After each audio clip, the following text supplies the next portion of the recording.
Oh,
State's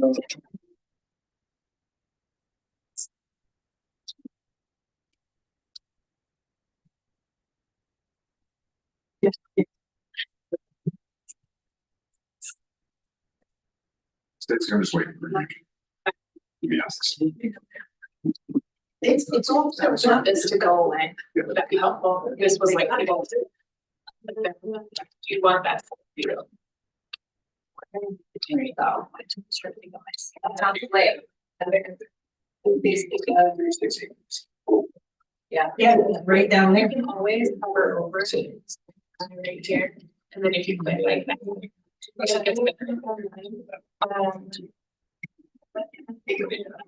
She's like close to the west. So we can always use that. Yeah. But they were Mr. Mayor. Sounds good. Good afternoon. It's just a little after 4 o'clock. Welcome. I hereby call to order the work session portion of today's agenda for the Brixco Town Council. For the record, Mayor Rick Aiken is absent today. First item on today's work session is the budget process and capital program overview. So I guess we turn it over to you guys. Good afternoon, everybody. So this is, I think, a great review for existing town council members, as well as our new, now also existing town council members. Just going to go over our budget process and what that looks like nowadays.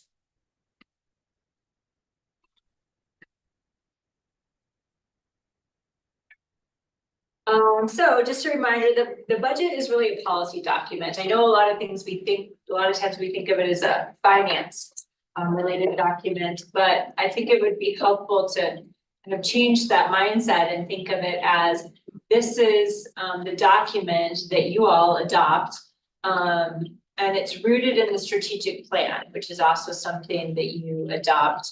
And that really helps set the stage through the goals and objectives that are set in that strategic plan, that helps staff to know what we recommend include in the budget. Of course, finally adopted by you, but it helps to make sure that we get all of those things done. So that's really the basis for the document. It is a message to the community. It's how we communicate to them about what our plan is. Also part of the process is to have a public hearing and invite anyone from the public that wishes to speak about the proposed budget to do so at a council meeting. And then, like I was referencing, it gives us the plan of action. It guides staff. It really is what lets us know if we are hitting the mark and doing the objectives that you all had in mind that we do in that particular year. So the three principles of budgeting that we really go by is, first of all, transparency. So making sure that you're providing something that is understandable to the public in the document that we provide. And that helps to build trust, not just with the community, the council, the rest of the council and the staff. I think just all around having a clear message helps to build upon that. And again, it starts with the strategic plan. Regarding the accountability, so there is state statute as well as set forth in our charter and our town code that it is required by the town to appropriate or make it clear how much money we're authorized to spend in a current year. And so without that appropriation, our auditors would certainly take note of that. And make it known to the public through the audited financial statements, as well as to the council during the update that they give, that somehow we had not met our requirements there. And then as follow-up to that, we do provide throughout the year the monthly financial reporting, which is in your council packet for today's meeting and ongoing. And as I referenced, the external financial auditors, they will come on June 25th actually to provide an update. And they let you know how we're doing as compared to what we had budgeted is a component of that. And then the good governance, that's really just showing that we are in compliance with those requirements. And then additionally, the Government Finance Officers Association, which is a national association, they have certain criteria It's really a best practice, if you will, and that does relate to an award that the town of Frisco has received every year consecutively since 2009. So here's a timeline, and I apologize, that is very hard to read, but it is also in your packet. So just to set the stage for this, our fiscal year here at the town of Frisco is January through December. And we do have a very detailed budget calendar that is printed in the budget book and is shared to all of staff. So the budget development process begins with planning. And so every 5 years, we update the comprehensive or the community plan. So we're in the process of doing that right now. And that really lets you as council know what the community has provided input on. And then your input is important in that process as well. And then that leads to the strategic plan, which you've been doing some annual updates of that plan. And that is really where council provides the direction. And so from there, staff does do some budget preparation. On May 20th, at our leadership team meeting, Tom led a kickoff where we talked about the strategic plan and what the objectives were that were included in that, and discussed expectations. We also went over an economic outlook and where things are looking for future years as of right now and what we know. Addison has worked on the capital plan update as the capital projects manager and has met with the different departments. And then the next step is for staff to actually prepare budget requests. So part of that is we do have forms for any request that someone wishes to include. And so that might relate to a fleet request, that might relate to personnel or IT equipment, and basically noting in that what is the reason for it, how does that relate to the strategic plan, and having the opportunity to provide a persuasive argument, and then those requests would be evaluated from there. So the next step would be review and recommendation. So the staff provides their compiled budget requests to the town manager. And there is a format for feedback where the town manager, the assistant town manager, and members of the finance team meet with the departments and have some discussion about what things are looking like, how does this fit into the strategic plan, making sure that we're checking all of those boxes. And then from there, we do have a one-on-one, we will meet with each member of council and individually, and I give you all an opportunity to ask questions and make sure that you all understand the budget that has been presented. And then the next step after that would be the work session. That is required actually by charter to be at the very first meeting in September, the first council meeting. So that is really what we work backwards from in setting up the budget schedules, that we need to meet that deadline. And then we have a public hearing. There is the adoption of an ordinance, and that is to adopt all the individual appropriations. And that is required to be done at a fund level by the town's charter. So, you know, we have flexibility to go maybe over or under into the line items, but at the fund level, there is a requirement for that appropriation. And then there's also a resolution, and that resolution adopts the actual budget document that is proposed, as well as the 5-year capital plan. And then lastly is when we come to the execution. And so that's providing you ongoing reporting throughout the year on the monthly financial status of the town. That is the quarterly capital plan updates that the capital projects manager Addison provides to you all, as well as the presentation of the audited financial reports. And you guys can interrupt me at any point in time. Question. When you're at staff prepared budget requests down to, I guess they get addressed, like, how does it go from there? What converts something from a staff request to, I'm sure, something rejected, accepted, or, ooh, we need to put this before council? That's a great point, because yes, during the work session, I mean, the format of that is that we present to you, you know, the fund balances and what the fund balances look like, basically any available fund balance we have, because there are certain parts of the fund balance that are unavailable. And so being able to evaluate, is this something that is a large ticket item that that deviates from the strategic plan, that would certainly be something that we want to bring to you. Or maybe it is something that does align with the strategic plan, but we have some options on how to implement that. So who decides if this is a council question or it's approved or it's denied?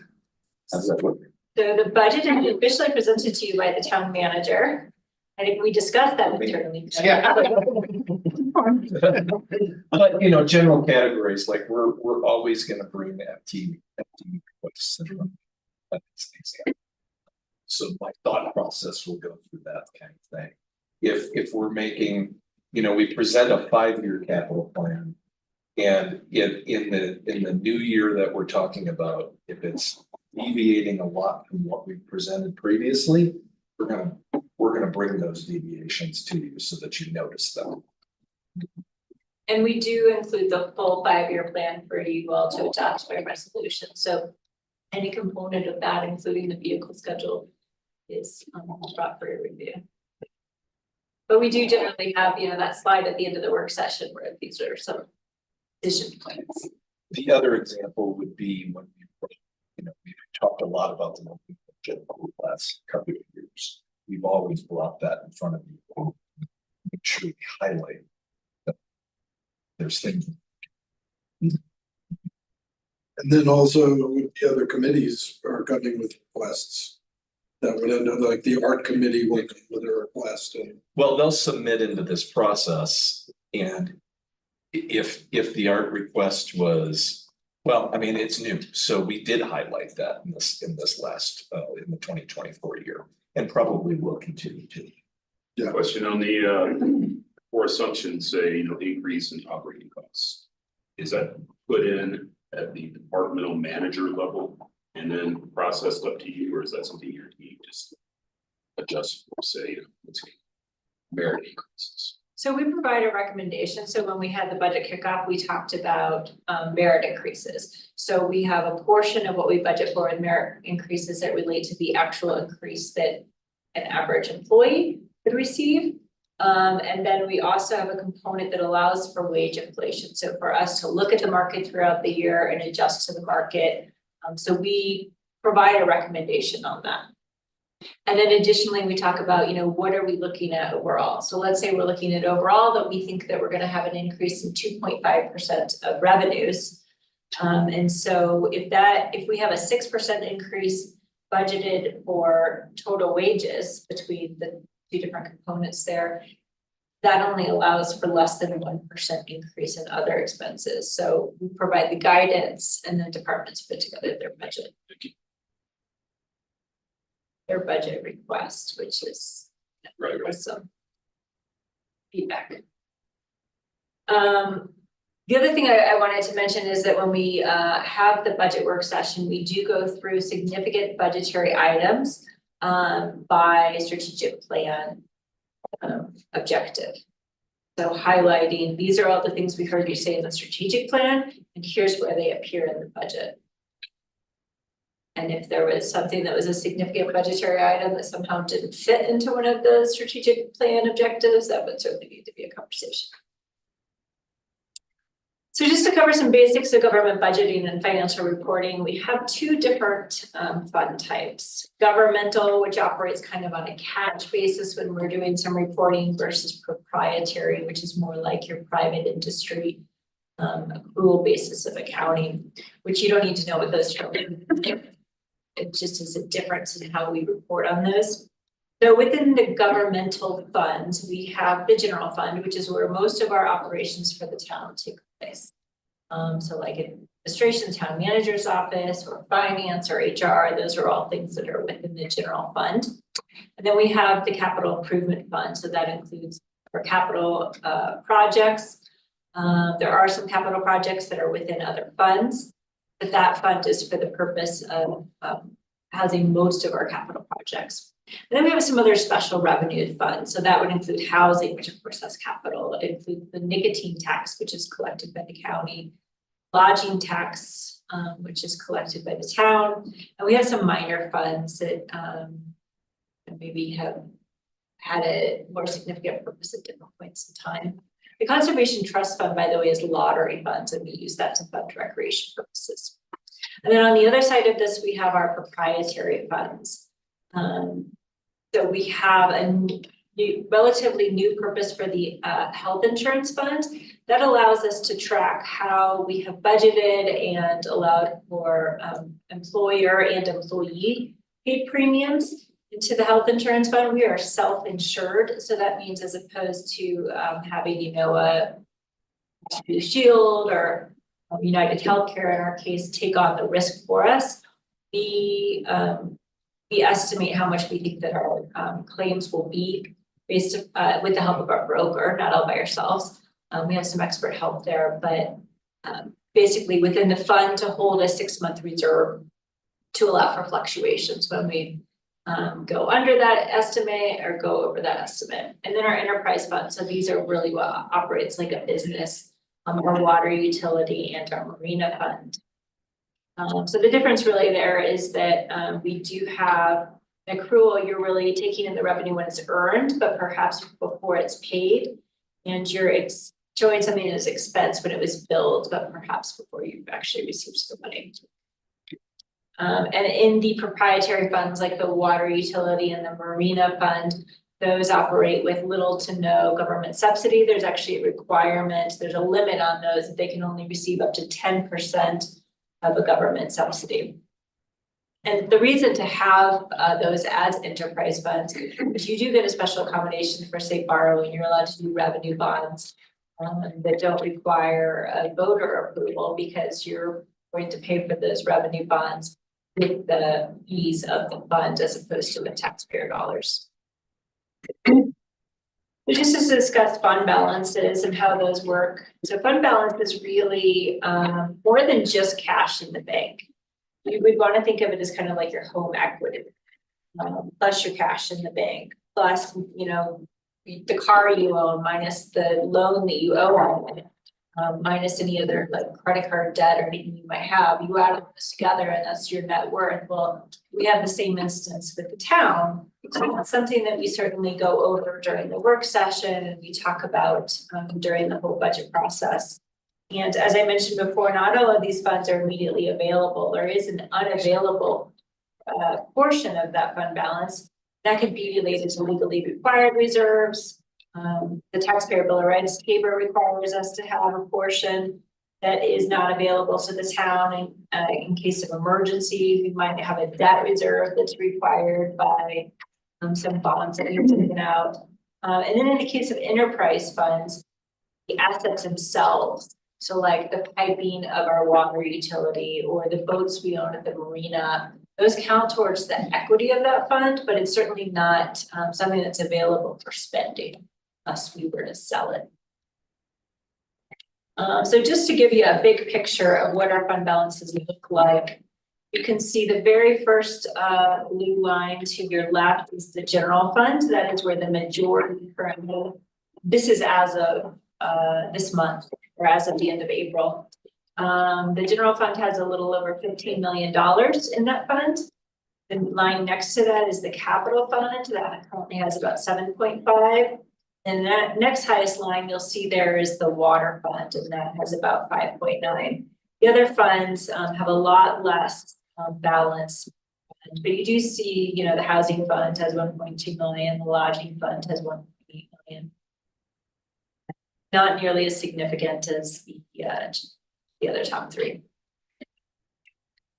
And then we had talked about reserves. So there are some required reserves of certain funds, but there's also town council has provided a recommendation, not legally required, but recommended by all of you as far as what level we should set to maintain in those funds. So for the general fund, that is 7 months, and we aim to, at the end of the year, transfer any additional funds above that 7-month mark out of the general fund, and it goes into the capital fund, and that is how we provide funding for the capital fund. So currently we are exceeding that, but those are funds that will be available to the capital fund in the future. The water fund has a 4-month reserve. We are exceeding that, however, noting that that fund balance may be needed in the future to pay for future infrastructure needs. So that's something that we plan to study and plan for and present to you in the future. The insurance reserve fund has that 6-month mark that we're aiming for, and we're pretty close to that. Then the marina fund is something that we've been talking about that also has a 4-month mark that we're aiming for. We are currently falling short of that, but that is something that we laid out a plan for you that we are hoping to catch up with by the end of this year.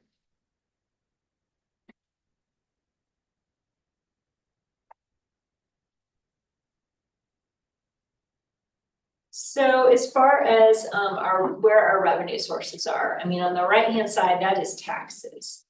I also want to highlight transfers in, which is at the top of the slide in purple. Transfers in is like what I was speaking of with the capital fund, where we're taking the excess money from the general fund, we're transferring it over to capital fund. So in a way, it's kind of double counting revenue, but I thought it was important for you to see how much money gets transferred around between funds, and that is mostly all money going into the capital fund. And if you remove those transfers in, the taxes represent 56% of all revenue and 73% of general fund revenue. I'd also like to highlight that only 1% of the general fund revenue is property tax. It's about 200,000 overall revenue. So it is a very small portion. Most of our property tax goes to other organizations. And then we spoke about how the capital fund is funded. So you'll see the transfers in the upper left. See the real estate investment fee of $2 million to the right of that. In 2024, that orange portion of intergovernmental, that's related to grants, and that is a large portion of the capital fund in this particular year. But I would like to note that that is really a special circumstance left over from COVID. There was a lot of grant funding that came available, and we don't expect that to be the case in 2025. We expect that to decrease significantly. So We shelved a lot of projects during COVID, and then it like all came piling in afterwards to.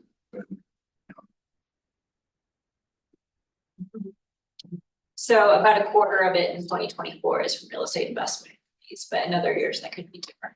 Can I ask you something on the developer loan repayment? Is that Whole Foods property or? Yes, that is base camp. And how long is that? It's just started. This is the first year that they will have paid us on that. And that's just going back into capital or general That is going into the capital. capital? And that 316 yearly or? So it 6 will go- months or what is he paying? So that was per year. Well, he needs to pay us once per year, but that includes the accrued interest up until now. So ongoing. You have 9 million. So we were acquiring interest on it? Way ahead? Yes, so he didn't have to make any payments during those Yeah. first years, but it was just straight interest. Okay. And sorry, it was 5 million. It was 5 million? Okay. Here's David O'Neill, basically. Yeah, so going forward, the payment will be closer to $200,000 per year. For the next. It has a balloon payment at the end. I Okay. believe it is. Maybe it's 9 years and it's a fully paid after 9 or something. Yeah, sorry, I can read When did you start? The first payment. Well, this is the first. July 1, I think, is the. Yeah. The first payment. Great.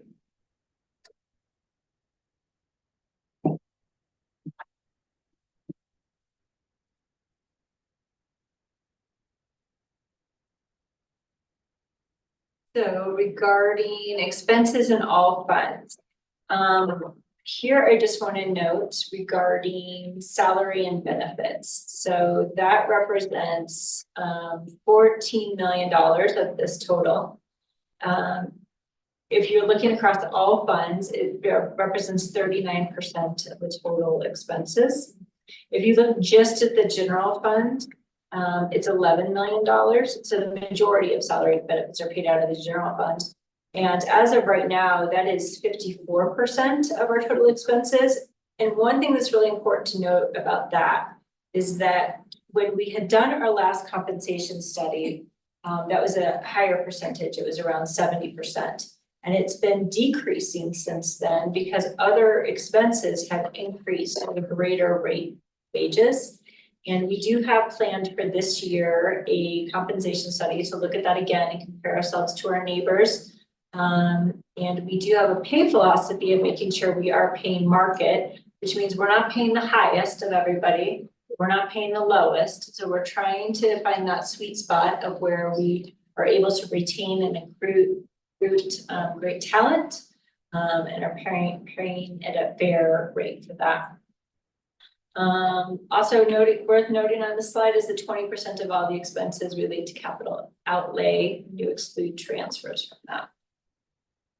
And just noting what goes into general government, 6.9 million up there. That includes things like IT, it includes our liability and work comp insurance, it includes professional services, including the town attorney, and then departments like the town manager's office, legislation, municipal court, finance, HR, and the grants that are decided upon by town council for the nonprofits.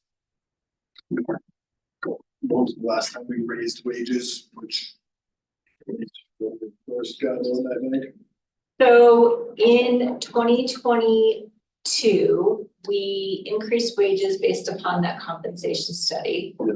Since then, we've had the regular merit increases. And that noting that in 2022, that data was actually from 2021. Just with the changeover in finance and HR, it took us a little extra time to implement that. So our goal is to do that professional compensation study every 3 years. And then to work on a case by case. But we're in our 3rd year, so this is the time for the compensation study. What makes up the culture and recreation? So that includes the marina, the Frisco Adventure Park, the Nordic Center, also the museum, and I believe the information center is also included. The is the Arts and Culture Council as well? Yes, thank you. Is debt service just CDOT and First and Main other debt? With all funds, the marinas, that would be included in there as well.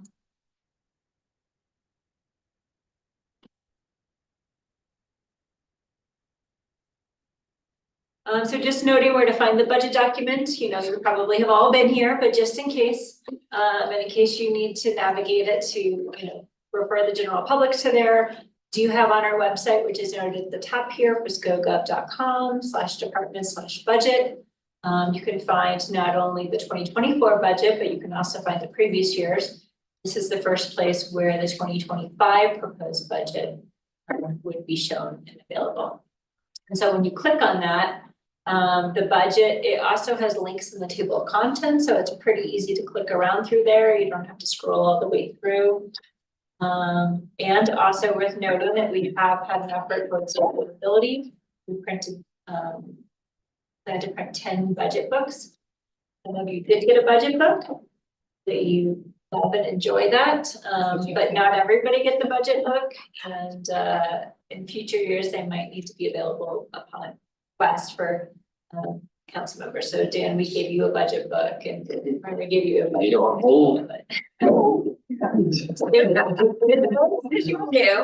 I hear you all the time. Oh, look at that. Nice. You are enjoying it. Awesome. Well, it is a great document. You will find a section in there about performance measures. So here's just 2 examples of performance measures that are included in there. And that's really for the purpose of showing the progress that we're making year over year. So the top example here, we had an initiative to charge a paper fee for water bills that were sent out. And the point of that was to get people to get off of the paper and to pay, or to at least look at their water bill electronically. They don't have to pay it electronically, but to view it online, so we aren't mailing out all those paper statements. And so you can see in here the progress we've made, where we estimated we would be by the end of 23, because that was the year that we were moving this chart, and then setting ourselves a target for the year of the budget book 2024. And so I think we're keeping pretty well on track with that, of making some progress. And then the bottom one was related to our 90% mark that we were aiming for, employee retention. So making sure that we had 90% of positions filled for full-time year-round positions. So that is something that we also published in the budget book. So those specifically do relate to the strategic plan. We also include in that performance page an organization chart for each department, describe the responsibilities for that department, how the training dollars were spent, and also setting some future year goals. So the year of the budget book. So our 2024 budget book sets goals for each department for 2024. So earlier I mentioned significant budgetary items. Those are discussed with council members in the one-on-one meetings before the budget is presented at the work session. That is part of their presentation at that work session and also is published in the budget book. It is published in the same section as our guiding plans, which includes our strategic plan, but really noting and making an important point of all the different guiding documents that we have that are related to the budget. So this is just an example for community inclusivity. Can I ask you a question? The subdividing of Mary Root. What's that? So I know what subdividing is, but what are we doing?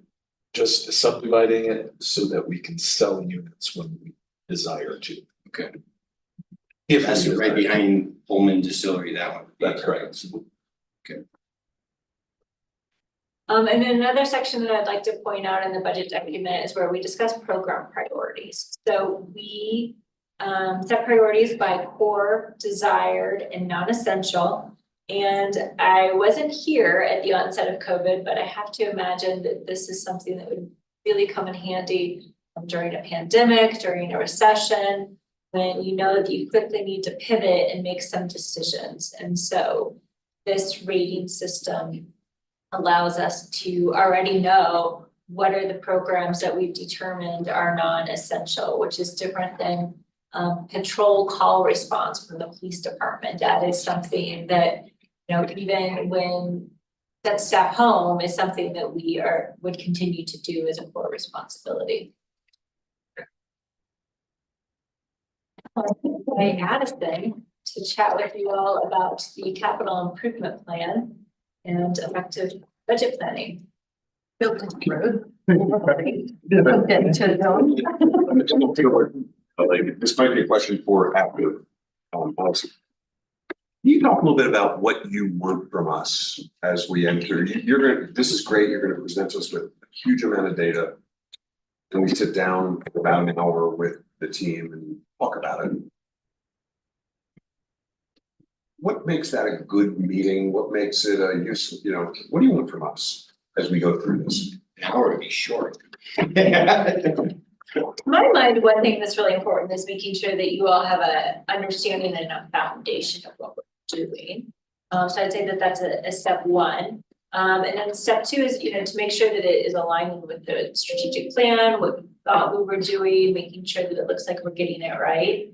And having an opportunity to ask any questions that maybe we didn't address. I would say, in addition to that, what helps me is knowing whether there's things that you think are not in total consensus amongst the council.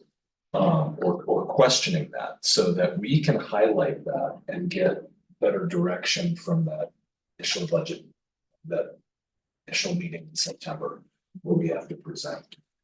Because those things, depending on the item that we're talking about, it could swing or we highlight something like, council, we really need you to make a decision about this item because it's going to have an effect on these other things.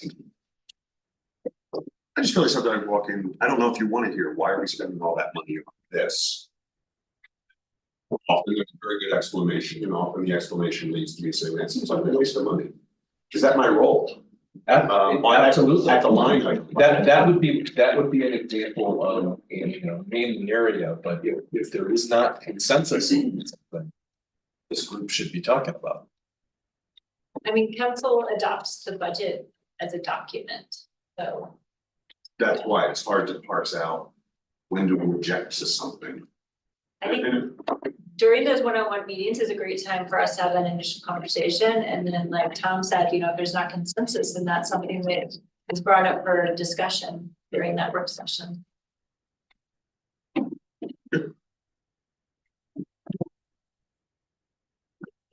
For Leslie, hello, everybody, good to be here.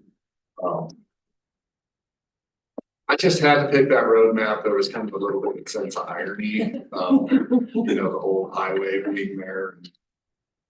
Just incorporate that in the launching boats will be good. At least they were future proofing us a little bit. So that's nice. Do we draw a comparison to Leslie's where she had the clackers going back? All back at each other.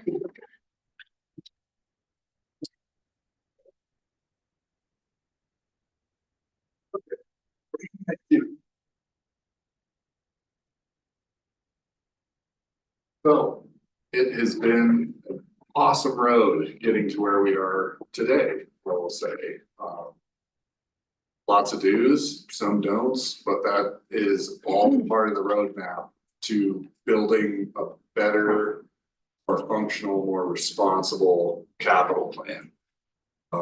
In the past, Public Works was put in the driver's seat to help coordinate and manage some products or projects, excuse me, well, products, yes. When they were available to do so. It wasn't truly, the process wasn't really set in stone, so to speak. And historical data in the past was a lot of person to person. When I started at Public Works, we had a lot of 20 and 30-year vets, so there's a ton of institutional knowledge, and that's great. But when that person leaves, guess what goes with them? Unless they write it down. So that's really hard to capture. So that's something we're trying to change today.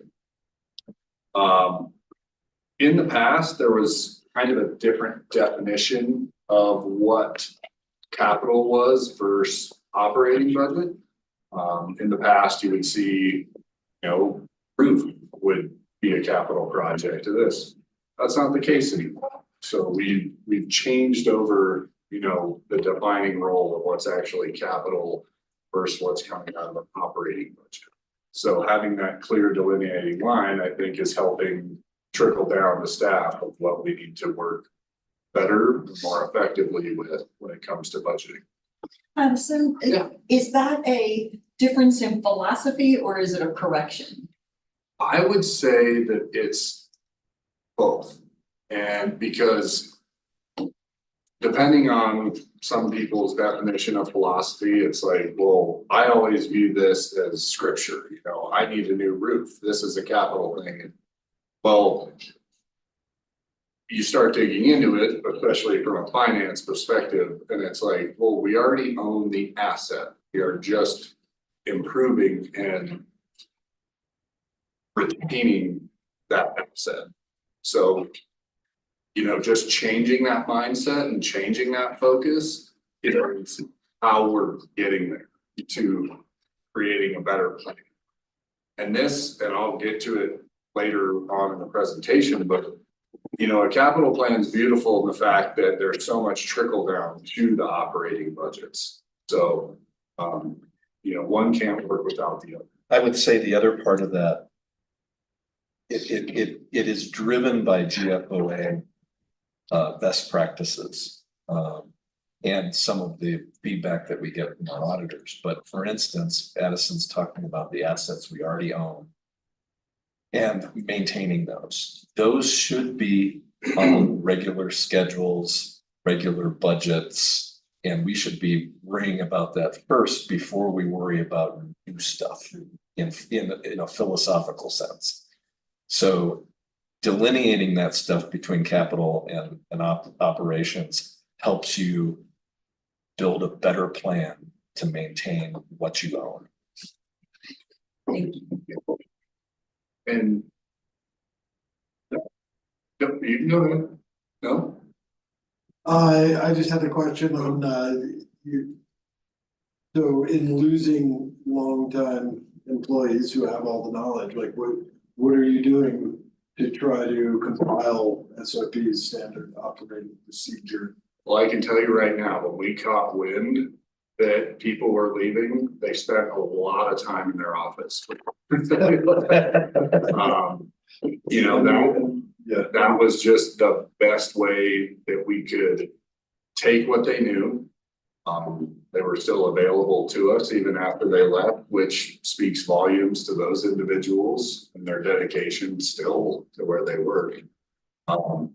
So we tried to do as best as we could on that, and I think that gave us a really strong foothold to operate off of. I can just off the top of my head, street asset management plan, Brad had that thing down, so that was really easy to get. Keith Billisali had a ton of stuff dialed, so that was really easy. So having those good footholds, now I will say this word for the first time, many times I'm gonna say it in this, but that's where our initial data points came from. And now we just need to keep evolving that data because it's gonna make us better at what we do. So we had a 5-year plan, and our 5-year plan was great, but it just wasn't as adhered to as much in the past as we're aiming for today. To Tom's point, during Leslie's part of the presentation, you know, if there's any deviations from that, we're coming to this group to discuss. You know, we want to develop and adopt and plan for something that we're gonna follow, like, and everybody's in lockstep of what we're gonna do. That makes for a great, you know, unity among the plan. So there was several different departments running projects. And that just was getting them off the ground and stuff like that. And then there was varying levels of experience with that, and it was handing it off. And I think, as we all know, that stuff gets lost in translation when there's handoff. So, you know, there's merit to keeping that centralized. And our projects were still successful. They still gave the community great amenities, but we can always do things better. When it came to major capital projects, Step Up Main, the Big Dig, Well 7, Frisco Landing Building, you know, that's where Public Works was really heavily involved in those. But, and Tom and I have had these discussions in the past, is it comes with the and. You know, I was Assistant Public Works Director and a project manager. When you split those duties, that's a lot, you know, between managing day-to-day operations and babysitting a project all day. And I don't mean babysitting in a negative way, but that's just what you do, projects. So again, there was a need to evolve and develop better process. And in refining this process, taking a step back and looking at it, that's how we can get it in a better place to give us a better process and, you know, get us the best and most effective uses of town dollars. And also in the past, I think short of just some memos and updates, there wasn't too much coming back to council and updating on project progress and how the capital plan was looking. So hence me talking every quarter about how things are looking. The other thing I would say here is that, you know, having an adopted and more solid 5-year plan with a capital projects manager kind of running that process for us, it allows us to really plan for, apply for, and receive grants to support our capital plan and make town's dollars go further in capital pursuit. And I'm not sure we had that ability as much in the past. So is the remodel that we did here at the police station and the remodel of the public works, was that a O&M or was that a capital? Those were capitals.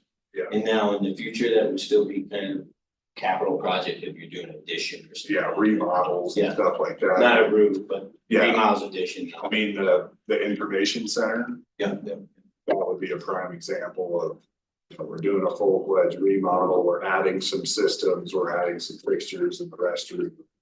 Doing a park renovation, you know, that's all capital. Everything, all those systems down the road, that's where Adam and the facilities, you know, the buildings crew, that's where they're gonna plan for those systems needing repairs, maintenance, replacement in the future. So to Tom's point, you know, now our 5-year plan, when you take a step back and plug it into an O&M thing, you can kind of predict the way your next 10 to 20 years are gonna be going depending on your assets. So here I am, the capital project senior manager. This position was created in February of 23, and there is just a ton of merit in having a point person.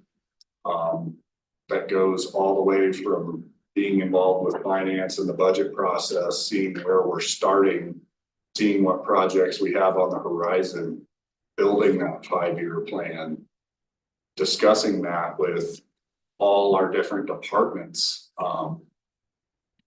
You know, that there's, I can tell you right now, it's really fun. I nerd out on it quite a bit. You can see the proof out in the community and people enjoying it, so that, you know, means the world to me. Having that in-house project management from inception to closeout, and when I say inception, again, going back to budgeting the proper amount and doing research to getting a proper budget for that, all the way to doing closeout paperwork and writing that letter of acceptance to the contractor saying, thank you very much, we got exactly what we wanted and planned for. How your warranty starts. You know, that there, it's good having the same people involved in that process. Because there again, nothing gets lost in translation. In terms of refining the process, you know, our budget process and planning, that's what we're refining. All of our department meetings, our council transparency, again, our project management. But with our project management comes in-house owners representative services. So being able to do that also stretches our capital dollars even further than we can afford, because we have these skills in-house, you know, between myself, Chris McGinnis, the town engineer, who's done a ton of projects up in Breckenridge and gonna be doing some in the fall here. I mean, between us two right there, that just puts so much money right back into that project budget that we can do more stuff with that money, which is the overall goal, to do stuff with our money. And when we better use our capital funding, we can always learn from that and plan more effectively. I really enjoy this quote of a $2 crystal ball is better than no crystal ball at all. Because you have to do some planning as opposed to winging. Because when you wing it, it never really turns out that well, especially when it comes to money. To that end, I would also like to add, you know, Addison didn't add all of the things that he's done that are new, and the new technologies that he's used. You know, he's been able to show me how he tracks projects, project management module of Microsoft. It's really cool, and I think all of that that he is working on really helps to prevent overages on projects, and it just provides some great aspects. So that attention is excellent. Always staying within the box. I'm trying to.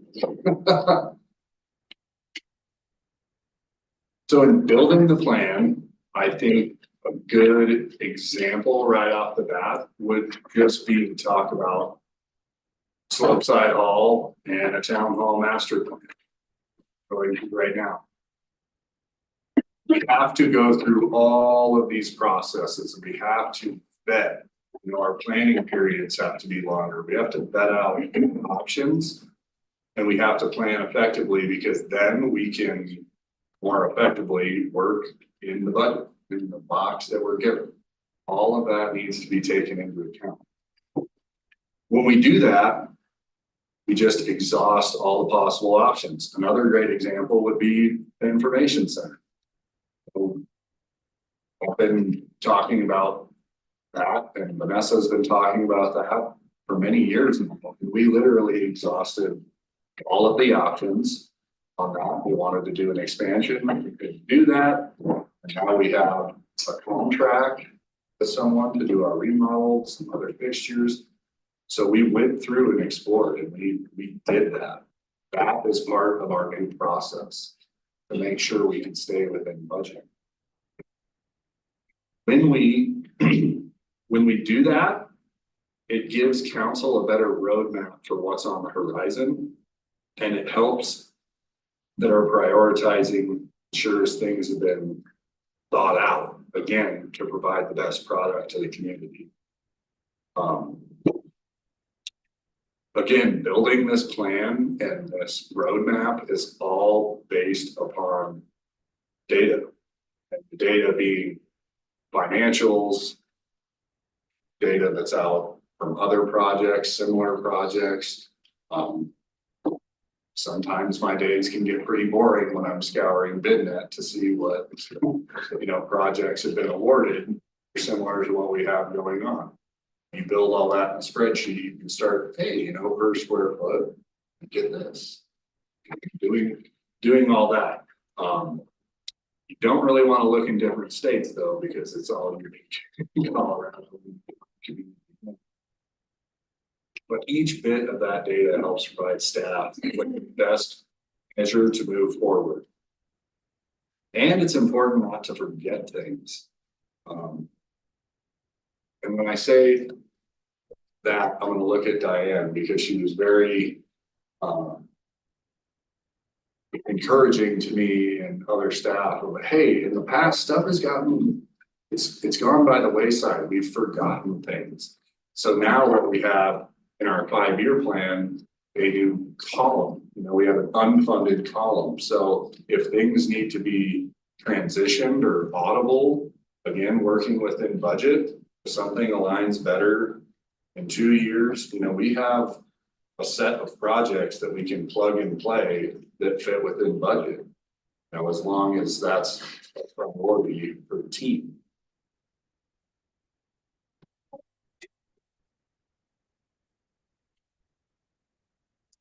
So in our implementation for the capital plan and capital projects, to Leslie's point, I utilize Microsoft projects quite a bit. That helps put every project in, throw a schedule in. I can get preliminary timelines, budgets for the funds, how that's broken down for projects. As money starts getting spent, it just counts down until we get to zero, but we don't want to get to zero. So again, using software and technology to help make us better at our jobs and help us be more responsible. Finance, along with capital, we analyze the budgets from the previous year to where we're starting to give us, all right, here's your baseline. This is where we're starting out. Because then when you start plugging and playing that information, you see how the trickle down affects all the preceding years. Now, once we go through all that fun stuff and we've settled on the projects that we're moving forward with in that year, that gets us to our RFP process. And in our RFP process, we follow the guidelines that are set forth by town code for bidding and procedures. And when that is a successful project process, We get quality bids that are all in the same ballpark. And when you consistently do that, that kind of triggers contractors, people we want to work with that, you know, we like working with these people. They're organized. It's a functional organization. You know, and people returning, when you get returning people want to keep working for you, that's a really good sign that what you're doing is working.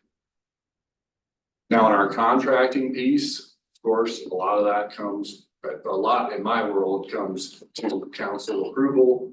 And the town has standard agreements, our construction agreement, our goods and services. We've started using an AIA form of contract. And I'm looking at him because, you know, he's gone through and vetted a lot of this. And what that does is all of those, that protects the town. That puts us in the driver's seat. That keeps us safe from a lot of liability. So, you know, all of that, again, is an evolution, you know, working with what is out there to only help us get better. AIA. So it is essentially is an architectural standard agreement. And in AIA, that organization, there is literally hundreds of different forms of contracts. But what we have as a template is we can, for bigger projects, vertical construction, we can go directly to the contractor who has licensing with AIA and be like, this is the form of contract we want to use. You present it to us. We can tell you exactly what changes we want to make. So it's really fluid. It's easy. And that just protects us and puts us in a much better spot than we used to. So in our construction phase, construction phase of the capital plan, right, it hits the road, everything starts becoming tangible. That's when my world, Chris McGinnis's world, gets really busy of the day-to-day and daily oversight. You're practically living on site depending on the project, especially when you're doing the utility work and getting stuff out of the ground. But that's where we see everything come to fruition. That's really exciting. When all of that comes together, that's when we get to our closeout period. That's again where we get what we wanted. That's where we commission the building and make sure all the systems check out and install the way they were designed. We just have to get what we spec'd and what we wanted. And once we sign on the dotted line, we accept that, that's when our warranty period begins. And all of that comes from the construction period is our resulting data, our lessons learned log, our hard and soft project costs, our hard, excuse me, our hard costs being our construction, our soft cost, hey, this was a $10 million project. Do we have owner's reps fees? Do we have design fees? Do we have stuff like that need to be accounted for? Stuff that goes into our global project budget, not just, construction, that's what it is. No, we need to account for all of those little ancillary items. Lessons learned log, 8 things. Again, that helps us being better, being better prepared in the future, learning from what happened. I know I have a lengthy one on the computer and it is already paying dividends to have.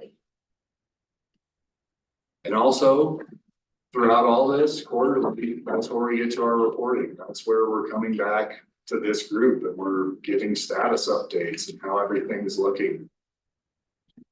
Issues, stuff like that, what's been completed.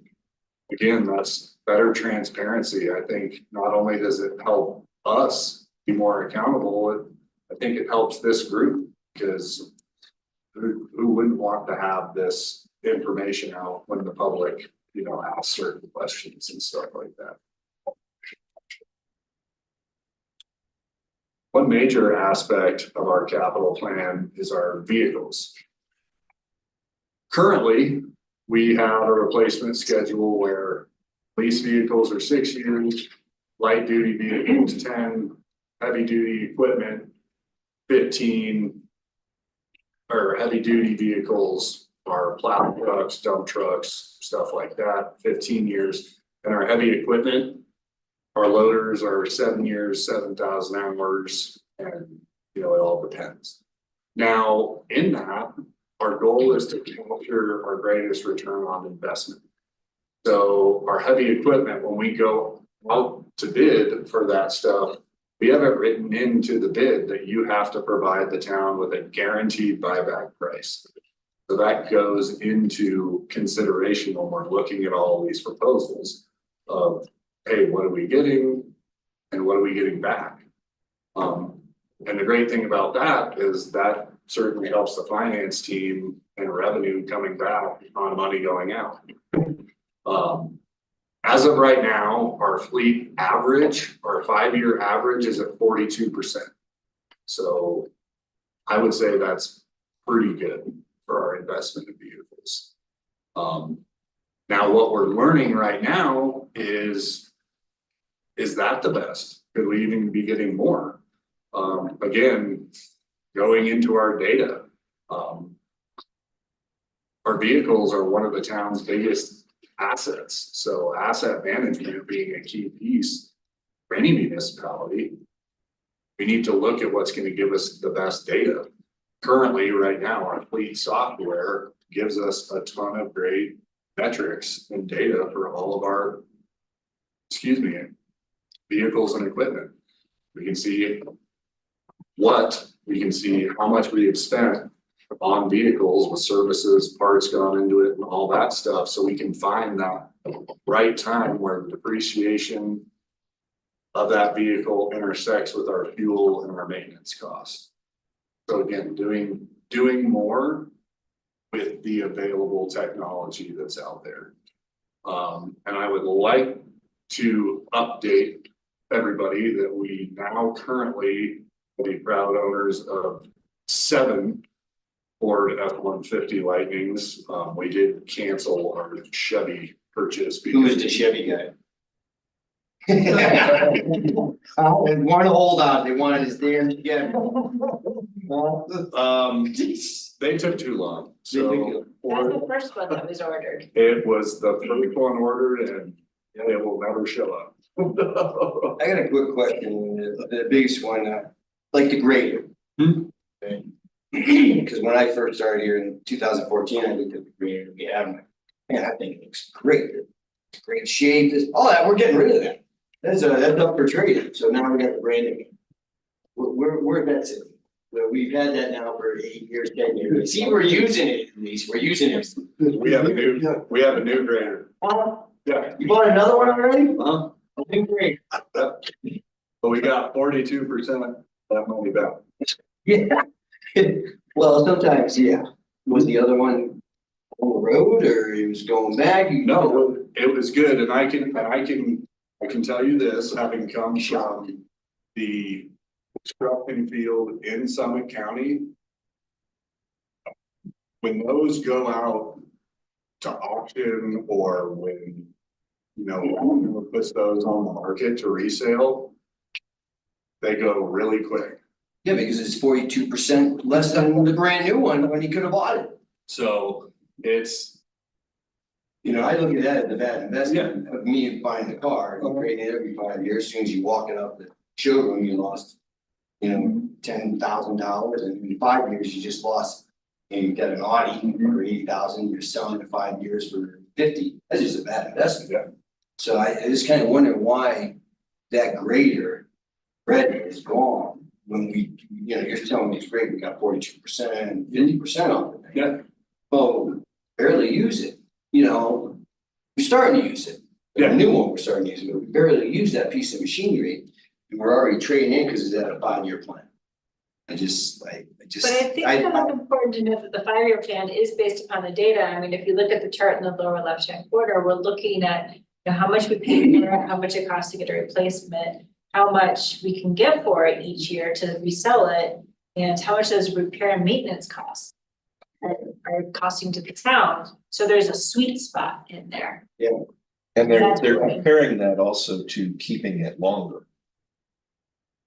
Cause they can project how much that is gonna change, that return on investment is gonna change if you, for instance, kept it 5 years longer. Because they can project how much the maintenance is gonna be, how much the residual value will be in comparison. You know, I understand that.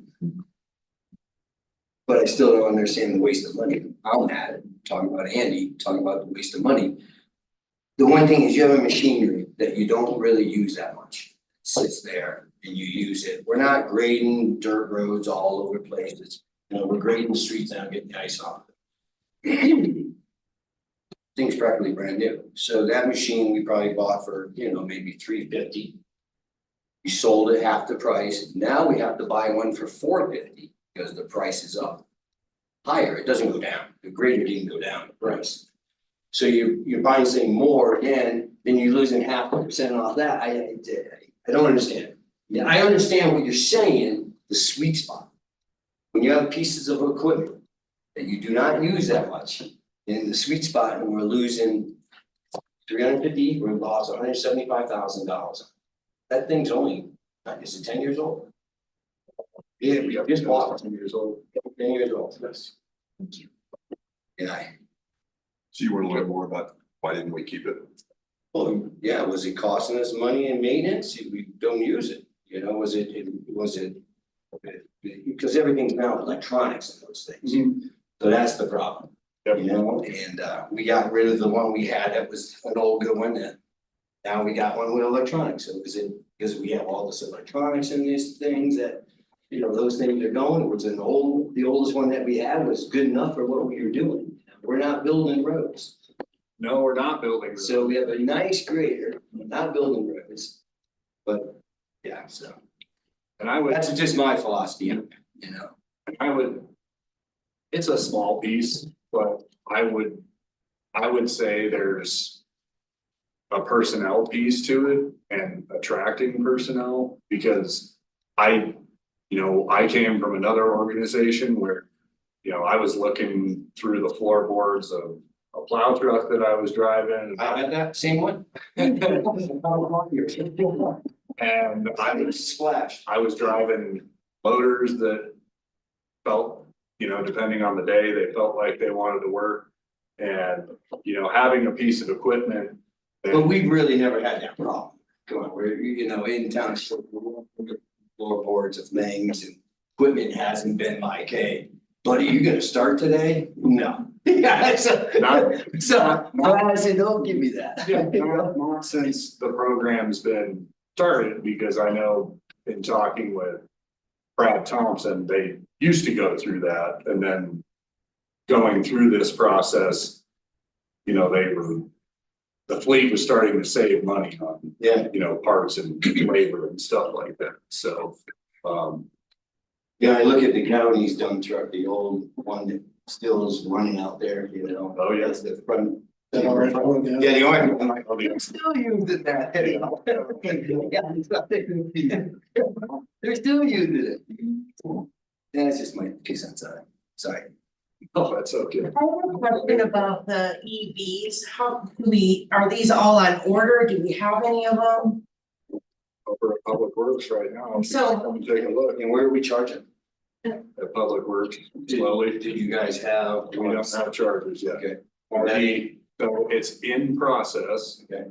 So we are working with Excel Energy because they are going to put the main infrastructure into Public Works. That's where the easement agreement came up with this group a couple months ago.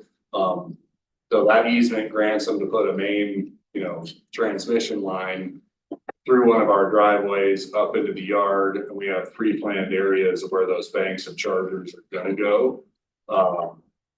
So that's still in the works. Now our electrician and Excel are working together on that. So, you know, we're hoping by this fall, everything's gonna be good, but we can still slow charge them. Ideal? Yeah. Not perfectly, but. Overnight work sitting anyways. So Yeah, So- exactly. are we looking at chargers at the town too here then? Yeah, we're exploring Is that. We're exploring that right now, especially with our scope. So that's another key component, you know.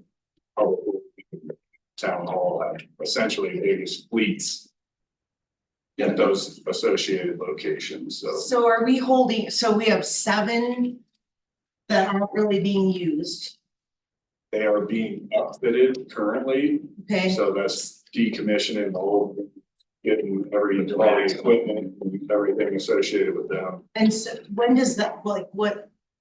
I guess I'm trying to figure out, so we have those that are up and becoming useful vehicles. But for now, we're also holding on to the other vehicles because we need them. Because again, there's always a interesting transition period between the downfit and the upfit. So we're still owners of those vehicles, but you know, we're all coming up with a plan in place of getting all of those old vehicles down to auction. But those are the ones we're using. Like, what are we using day to day, I guess? We're still using some None of the F-15. gas No. currently, none of the lightnings yet. But by in this year, we will be. I know, but I'm just wondering, was it like just a timing thing? Like, we didn't really know how long it would take to get those? I'm just saying, I would think it would make more sense to get them after we have the charging infrastructure. You don't know when they're gonna come in. Yeah, that's what I was wondering. Yeah. And we ordered them years ago. No, it's good. I'm just put it together. 'Cause we're- Yeah. Shitty mindset, you know? Because again, that Silverado that we did have that we said, no, thank you for. We ordered that 2 years ago. You did have on order. We did have it on order and it was, oh, it'll be there next week and, you know, 3 weeks had come by. Oh, okay. And then this morning, they were sending 2 more lightnings up and they said, hey, we can honor your state award pricing. Do you want a third? And it's like, yep, we're making that switch because it also saved us money. So, Chester, are they functional without the charging stations in Yes. public works? yes, It's Our fleet maintenance, do we utilize the county's fleet maintenance? self-sufficient. Mike is self-sufficient at this point. Is our solar panels on there, gonna help charging all those and cost? Oh, yeah, I mean, our, Everything, we produce electricity off the top of every, quite a bit, okay, so that will all be quite, we'll save a lot on gas, stuff like that, was yeah, awesome. definitely, we're making it. Okay. From the day they got switched on. Yeah, wondered how that. Yeah. And then we'll have the same thing also at Slopeside Hall. We'll have 97 panels. It was 125, but they got resized, so we have 97 panels out there. So when the charging infrastructure there comes online, we'll see some offsets there as well. Will offset the other building, the one we have now. The Day Lodge? Yeah, will that offset that too? So the Day Lodge is also another facility that's being looked at in our ESCO. And the great thing about our ESCO is they're looking at all our facilities, exploring all the options that are, you know, gonna see our greatest return on investment for doing all those upgrades. Are we banking credits with that stuff, or are we trying to battery, save the energy, or like how would we do that? No, we're doing credits. Yeah, so it's going back into Excel and selling credits us. Yes. That's added. Yeah.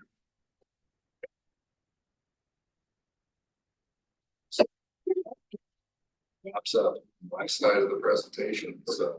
Do you have the base camp loan? So it's $4.5 million loan for that property. We deferred it for the first 10 years with simple interest in order to allow them to have a recovery period. We would start in June. There is a $200,000 per year is the loan payment, and then there will be a balloon of $2.5 million due in 2033. That's at an interest rate of 1.75%. Can be pretty fun. But I love it. We gave him a screaming deal. Yeah. It would be comfortable before. Yeah. I would be comfortable before me. Before your last time? Yeah. Yes. 2014 when I came in, it was just open. Hey, it was Van Gundy, Kent, Gary.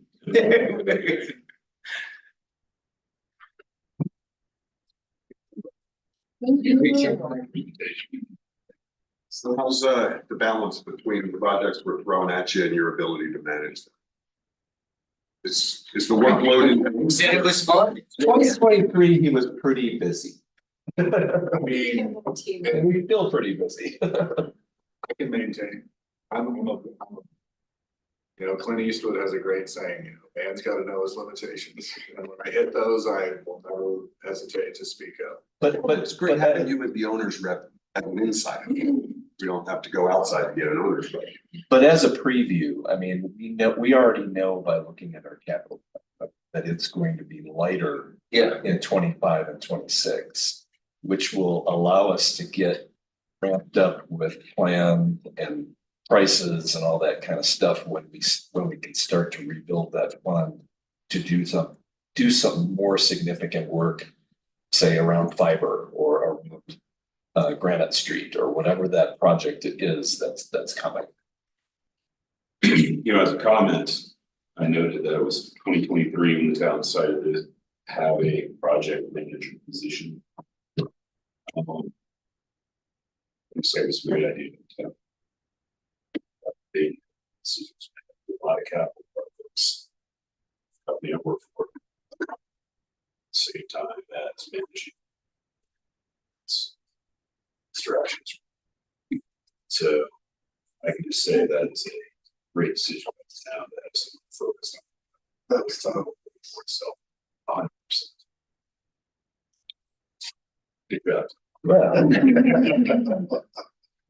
Just come up with the ideas. There's other people that do. Well, I think when we did Mary Bruce, we hired somebody in between person that saw it for us. Paid, I think, like 80,000, hired this person to manage that project. So it makes sense. But so you still need a staff person on board. Yeah. Yeah. Yeah. But they shouldn't be the ones fully managing it in that case, you know, I mean. Now we actually have that, but where it was before. Needed. That, Well, with all the more buildings, or whoever you know, it right now was. it's busy because you're gonna run the marina and slow side. All the buildings going up. Yep. It's never Then gonna you can stop. show the picture of the governor over there. It's really. Are we gonna talk about?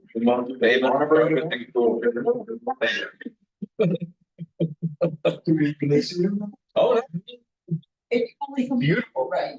The issue we have is that it's the government. So.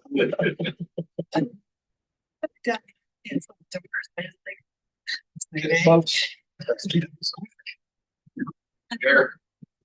Greg, thank you. 55. Hey, Katie, how much time do we have? Thank you. Schedule, but Emily and I are ready whenever you Okay, let's take a quick call.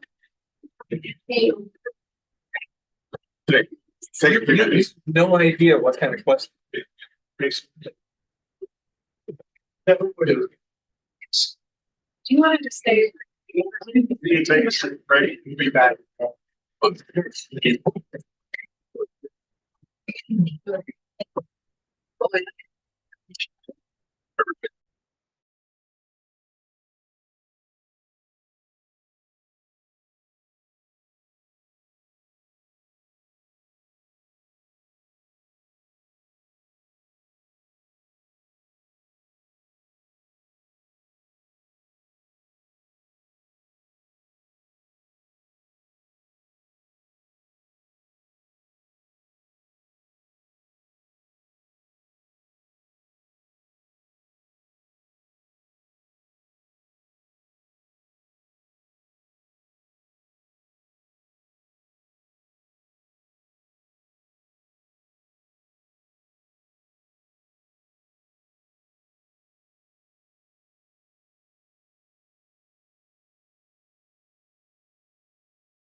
You don't quite do the day. It's like a big thing. Okay, Mel. Look and look at this, like go, you know what I mean? Let's go right to the second item on the agenda, which is the comprehensive plan. Okay, I'm gonna do a very brief interview. You're- Jen, I'll kind of read through my brain here, and then pass it over to Emily, because she is our lead on this.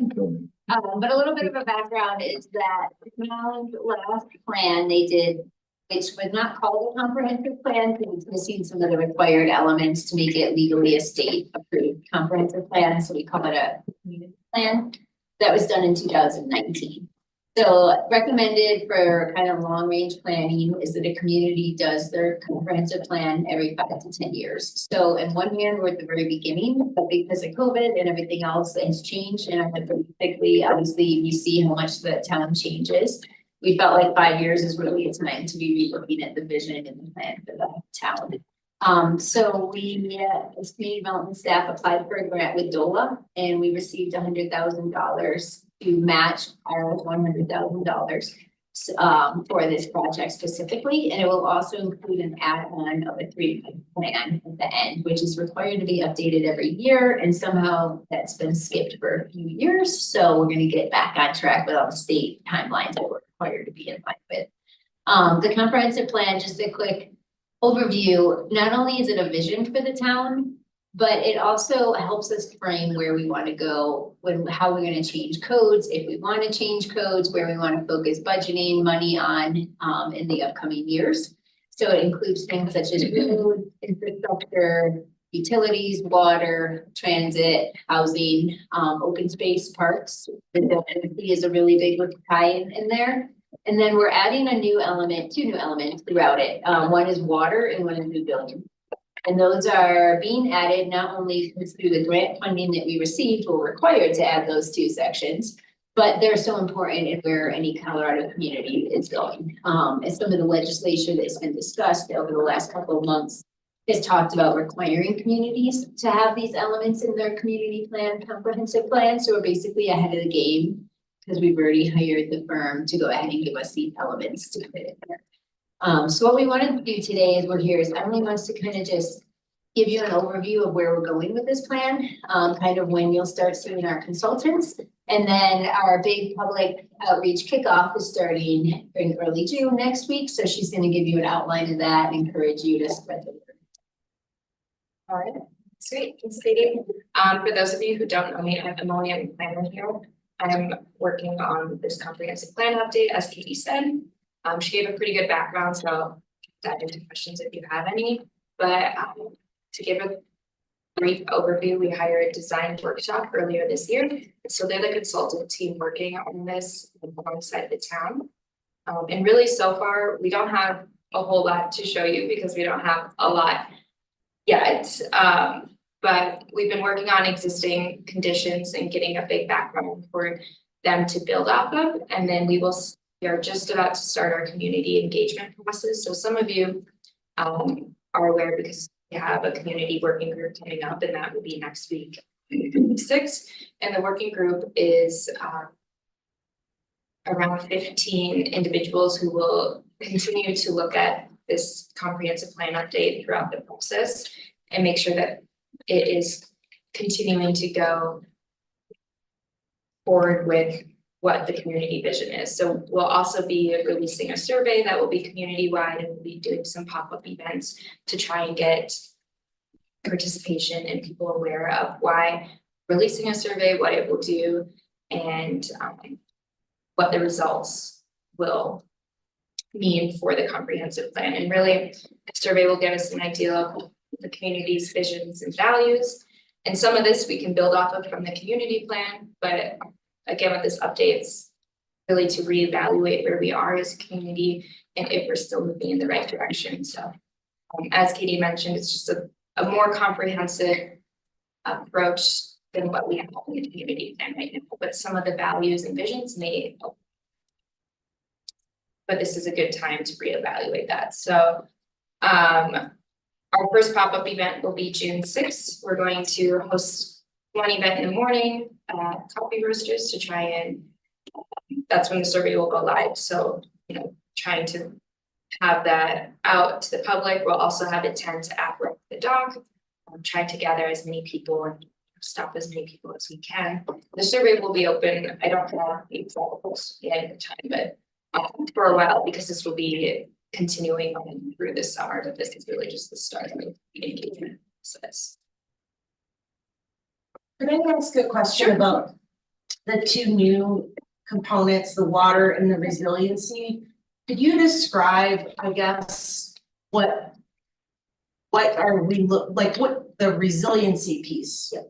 What are we looking at? So it's scattered, that part will be scattered throughout the entire plan, because part of it's wildfire resilience to be a big part of it. And a lot of it's connecting to other things. So we have a lot of involvement from Public Works and our water guys in particular, especially Ryan. So a lot of the resiliency is looking at your normal environmental features you think of when you think of resiliency for a community. But what our biggest part we're pulling in from Ryan, that's the most our consultants are finding are the most important, is our water plant essentially, and the danger for fire, how that will shut down our water and how that will impact our community. So how we kind of keep.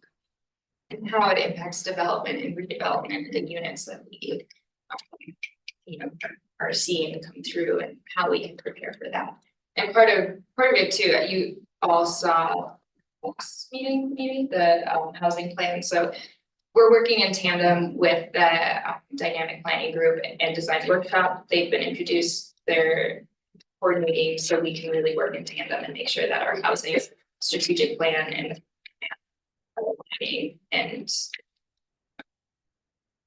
And Hillary is very heavily involved and will be in the resiliency. And some of those meetings, and because she also has, for example, like a resiliency plan, she's coordinating that. So that's all kind of put together. So this is just like a side thing, Yeah. but one time I was at a cast meeting in Glenwood Springs. And I think it was their public works director, anyways, he gave the most amazing presentation about their wildfires. And all about like how the water of Glenwood functions and how far away it comes, and it was amazing. Anyways, if you need to. That's good to know that in Glenwood.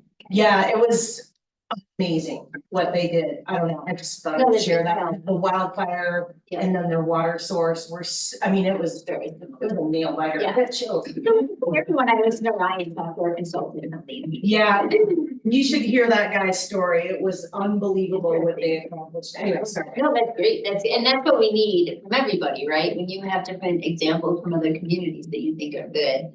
We've also outreach, for example, to the water commissioner, one of the water commissioners for the state who works directly with DOLA, to say, what have you seen in a comprehensive plan that really meets your requirements that you like in water? And he's given us examples of a couple plans that really stood out to him that we've given to our consultants, so that we really are trying to be more on the leading edge for the state of, and so examples like that are great for us to be able to take a look at and incorporate. Do you think the word resiliency is something that people are gonna debate? I think it's a tough word to define. Yeah. Yeah. We're going, and it's a good point that we can look at a definition or some, narrowing it down to why the state says we have to have resiliency in there, what that means. And what do they, what do they? How do they define? Yeah. Yeah. It's obviously in state law. And I'd be willing to bet it's not well. That's a big, and that's a lot of where I think input, especially as you start having our consultants, they'll be attending a couple of Earth Council meetings virtually, getting some as you read drafts. I think especially in the housing conversation, that might be a good. Well, it could be interesting. Yeah, it's a lot. Emily kind of downplayed how much has been done, especially on her end. I think she's putting in probably over 25 hours a week on this. We underestimated how much staff time was needed to get our plans going. And so one thing we did also want to note is that the consultants and town staff have reviewed the 3 mile plan that exists along with the community plan, but also the Frisco Trails and Pathways Plan, which was recently done in 2023. the Neighborhood Parks Master Plan in 2019, the Complete Streets Plan in 22, and the Strategic Plan Update in 23. And basically, all of those plans have goals and action items in them that the town should be doing. So we're going through them with the consultants and asking the relevant department staff as to what should be put into this plan also, or what has maybe changed over the last few years that we don't need. So a lot of those plans that you've seen as council and have been adopted, we're trying to bring them more into this plan so that staff can make sure action items get taken care of instead of having all of these plans sitting on different kind of departments. So we're bringing it all together for this one. And that goes into what Katie was saying on the next steps of why we're doing this plan and how it can help us make changes to code that better align with where we're looking to go and what the community would like to see. Is it ideal or a challenge that we have the housing plan going on at the same time? It's a challenge. A little bit of both. You're our managing, so you go ahead. It definitely has its challenges. I mean, communication with multiple different entities, trying to make sure we're all on the same page, but it is beneficial that having a strategic plan is taking a much further dive into Frisco's housing problems and solutions than what the comprehensive plan would be able to look at just because of the scope of our work. But what's the ideal?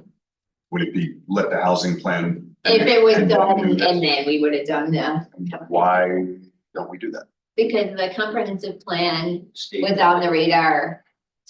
Admittedly, I applied, I got the grant, we had to start it, and then the housing strategic plan came in, so. Almost 100,000 reasons why. Yes, however, with that said, the good thing is the housing plan is gonna be done in August, and because the consultants are having their own internal meetings to make sure they're not overlapping on work, we're basically going to get the work in here, it's just a little bit, normally we'd wanna be looking at housing with a design workshop right now, but they're kind of on hold until August on the housing section. But this project's not gonna, the comprehensive plan, we're not bringing a final version to you till early January. So it'll all be fine. It's just Emily and James are doing a little extra communication and coordination on their ends between the consultants having to connect so much. So an example would be today we saw build out scenarios on our housing plan, James and I did. But the design workshop hasn't seen those yet, so they want to finalize those with us, see where we want to go with the housing, build out scenarios, and then it's all gonna be fine. My cautionary concern is you have two plans going on that one they may draw each other. I have a feeling that I don't want the comprehensive plan to be driven by a housing plan that we haven't approved yet. Yeah, and it, So just because the housing consultants are saying something doesn't make it a thing that should be in the comprehensive plan. yes, So that's just, no, that's great That's my advice concern. and good for us to keep in our heads, because you'll see the final housing plan and get comments and make sure you agree with how it's finalized in August, and then you'll see for the next 4 months how you're gonna, what you want to bring into the.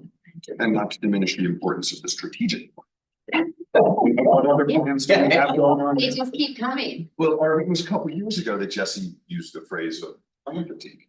And it seemed like we cycled out of plan fatigue, gave it a rest.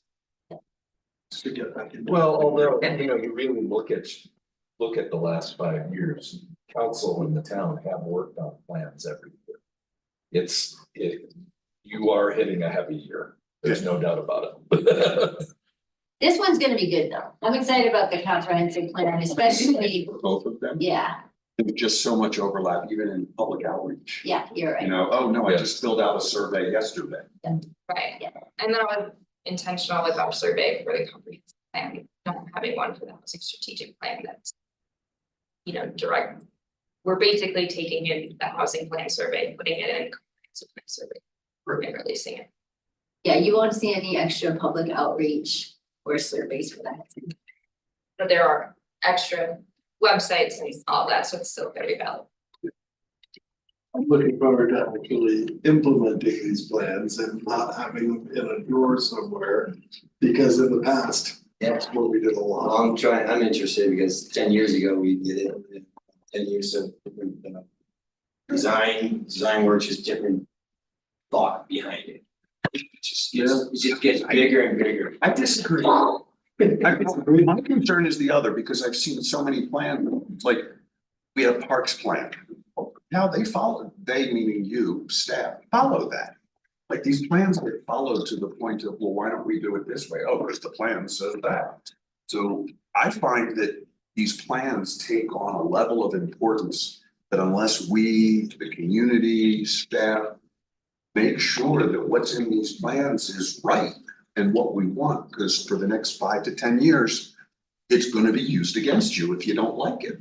Yeah, and it's So a great that, point. I mean, personally, that's why I take it seriously to say, no, I don't like that idea. Yeah. Because if we don't say it up front, it's gonna keep being in the plan, it's gonna keep going, and then it's too late. No, and we agree, and that's why we kind of wanted to even come forward, starting, I'm glad you said that, right? Because that's the point of kind of getting this across to everybody here and to the community is recognize the importance. If we followed, I think was it the 2019 community plan that talks about West Main Street? If we really followed that, we would have had a lot of investment going in the last couple of years to West Main Street to build parks and overhead bridges and everything. That I don't think it's so far in a focus group, we haven't heard anything along that line of that's what we want for. And now we have other things happening on West Main that were planned before. Exactly, so I agree with you 100%, and I'm glad you said that, because it's, we all need to keep that in mind too as we come. Yeah, basketball court. Sports court. Sports court. Where is that? Splash pad. Oh, yeah. Any other Doesn't work. questions, Sheet of ice. more information you're looking for from us right now, you can contact Emily anytime on this one. Yeah. It's okay. It's still giving me 25 hours a week.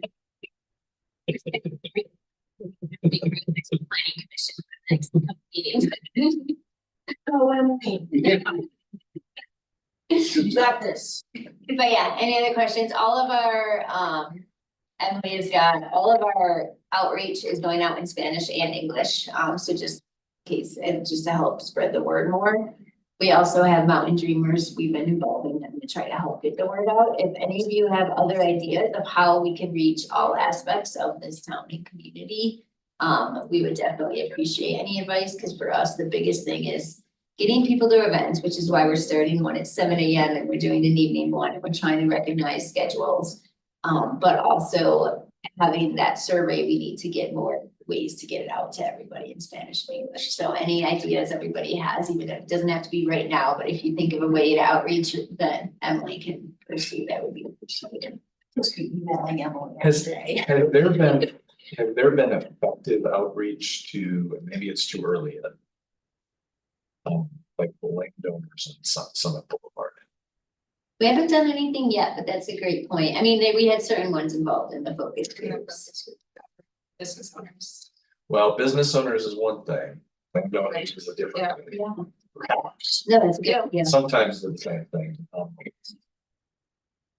Great idea, and recognition also needs to go to Vanessa, because she has helped with all of those outreach flyers and survey to make sure it all looks and sounds better than design workshop can make it sound for our community and what we want to say as far as an advertisement, so. And then she goes to marketing too.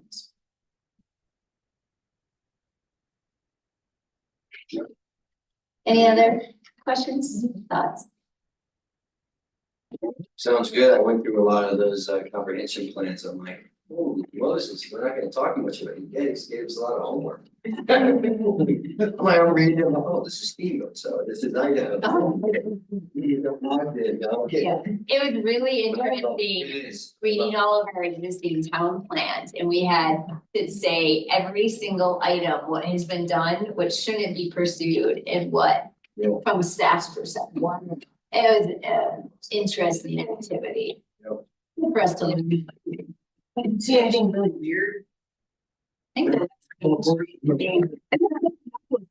The comments about West Main Street are interesting. Yeah, it's. I don't see it. It's a really big focus. Yeah, that's.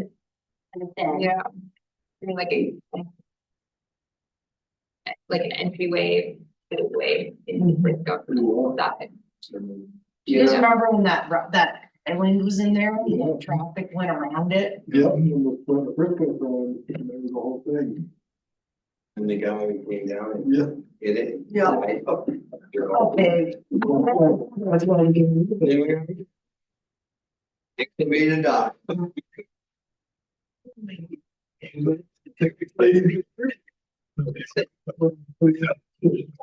We're planning on, we have 2 executive sessions, and that's the regular meeting, planning on keeping this set up the same way we did the last executive sessions. So that we can come back here, so that you can come back here and finish up the meeting here. In the interest of time, can we do an executive session now since it's not a public event? Look at that. Staff is prepared. The technical answer is no. The practical answer is I don't know how anybody could make a complaint about it. Technically speaking, we put things on an agenda with a time, and so we shouldn't go before. In this instance, because it's an executive session, I kind of want to apply the no harm, no foul rule. Like, what could the possible harm have been? Well, you might be driving Katie crazy, or Stacy crazy from an AV standpoint. He had his plan. Stacy, welcome to me. I'm sorry. Just trying to think it through before I give you an answer. Can you just It'll- mute it and turn off the camera? It also depends on the plan you. Yeah. So we have 2. Oh. We have to record it. Goodbye. Right. If you guys want to do it. Can we do it in an hour? Yeah, we can do either of them. I mean, I don't think the second executive session is gonna take, I think we do both. Okay. Let's give you a lot. Well, yeah, let's, Why don't we start with a motion to remain the agenda? Can I get a motion to adjourn the? 50 p.m. Second. All those in favor? We're recording, are we not? Stacy? You're right now. Okay, we just had a motion to amend the agenda to put the executive session now. So now we'll need a motion for the executive session, and please, my error on the second executive session. I have a daughter who's a theater major. I'm reading the title of the company, which is In the Forest Inc., and I'm typing Into the Woods. So my apologies, that should be In the Forest is the name of the company. and for the executive session motion, you could read both of them. Yes. At the same. One big motion, shall we go into executive session for the following purposes? One. You can go collection. I have a script ready over there, but it's all the language is right there. To executive session, both agenda item 3 and executive session pursuant to section 24-6-402B.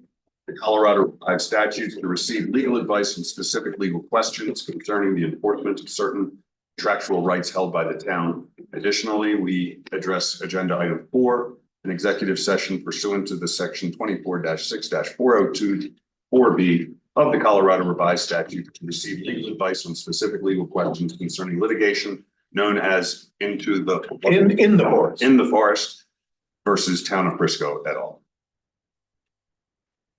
And you can second. Yeah. And a roll call vote because we have to know the exact number. Yeah, so for the record, Mayor Rick Ingham is absent. So I'll just go around the room like this. This is just the motion to enter into the executive session for those 2 topics. So Kitty, Yes. Scrapjack Adrian? Yes. Aronson, Yes. Malenko? Yes. Yes. And Allen. Yes. Okay, so we are going to stop this recording, or we're just gonna pause this recording, so there's no one really on there right now other than a staff member. But this recording will still serve as our regular meeting recording for time. So that's just for the record. This is up to record. We're now in executive session. Not right, just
Mr. Mayor, you are on mic and recording. Thank you. Good evening. It's right about, Excuse me. Sorry.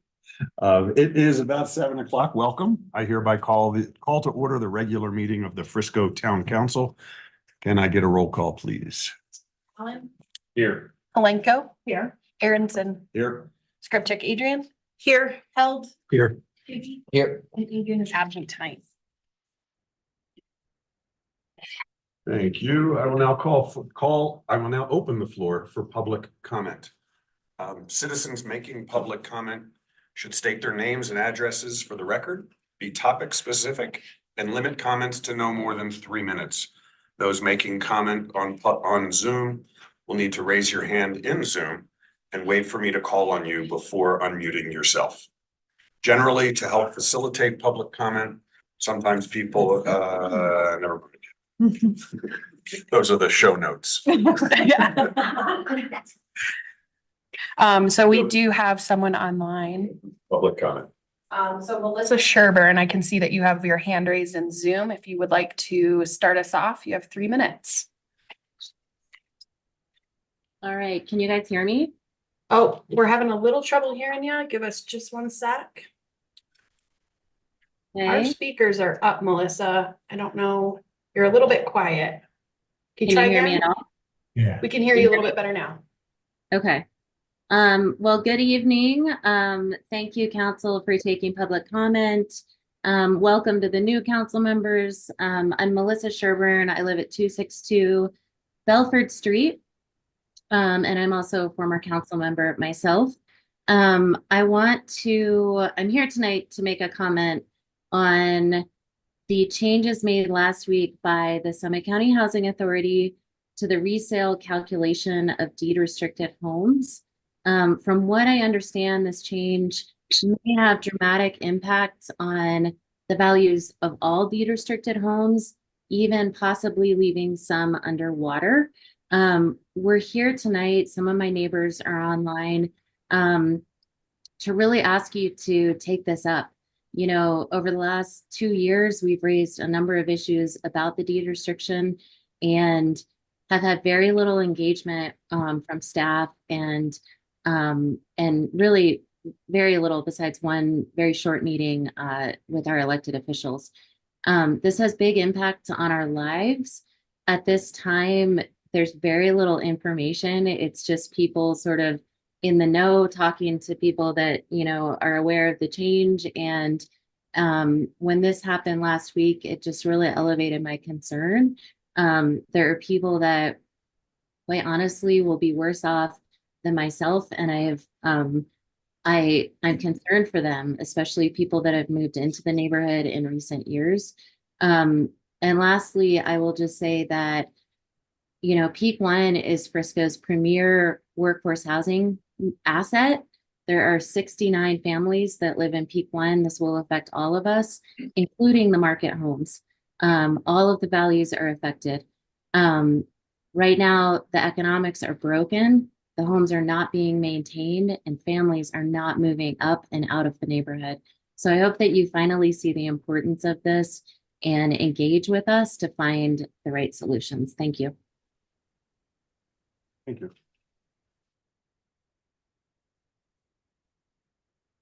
there anyone else in person that wants to make public comment? We can go back and forth. Seeing no one in person, let's stay on Zoom.